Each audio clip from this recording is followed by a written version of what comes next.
আবারও রক্তাক্ত ঢাকা বিশ্ববিদ্যালয়। দুর্বৃত্তের ছুরিকাঘাতে নিহত হয়েছেন ঢাকা বিশ্ববিদ্যালয়ের শিক্ষার্থী ও ছাত্রদল নেতা শাহরিয়ার আলম সাম্য।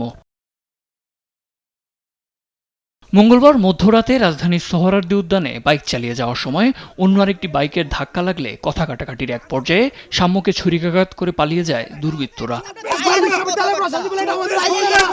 এ সময় গুরুতর আহত অবস্থায় তাকে উদ্ধার করে ঢাকা মেডিকেল কলেজ হাসপাতালের জরুরি বিভাগে নিয়ে আসলে চিকিৎসক তাকে মৃত ঘোষণা করেন। সাম্যের মৃত্যুর খবর শুনে হাসপাতালে জড়ো হন বিশ্ববিদ্যালয়ের শিক্ষার্থীরা।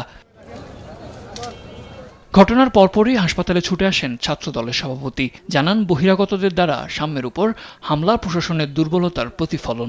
ঢাকা বিশ্ববিদ্যালয়ের যে একটা অনিরাপদ ক্যাম্পাস হিসাবে দীর্ঘদিন যাবৎ যে অবস্থা বিরাজ করছে তারই প্রতিফলন ঘটেছে আজকের এই ঘটনায়। প্রশাসনের যে একটি দুর্বল অবস্থা বিরাজ করছে তারও প্রতিফলনে আমরা আমাদের প্রতিবাদ অব্যাহত রাখবো, প্রয়োজনীয় কর্মসূচি দেব এবং বাধ্য করব এই খুনিদের দৃষ্টান্ত শাস্তি দেওয়া করতে। অন্যদিকে ঢাকা মেডিকেল কলেজ হাসপাতালে এসে শিক্ষার্থীদের বিক্ষোভের মুখে পড়েন ঢাকা বিশ্ববিদ্যালয়ের উপাচার্য অধ্যাপক নিয়াজ আহমদ। এক পর্যায়ে অবরুদ্ধ উপাচার্য গণমাধ্যমে কথা না বলেই ঢাকা মেডিকেল এলাকা ত্যাগ করেন। শিক্ষার্থী সাম্য হত্যার প্রতিবাদে মঙ্গলবার মধ্যরাতে উত্তাল হয়ে ওঠে ঢাকা বিশ্ববিদ্যালয় ক্যাম্পাস। উপাচার্যের বাসভবনের সামনে বিক্ষোভ করে ছাত্রদল।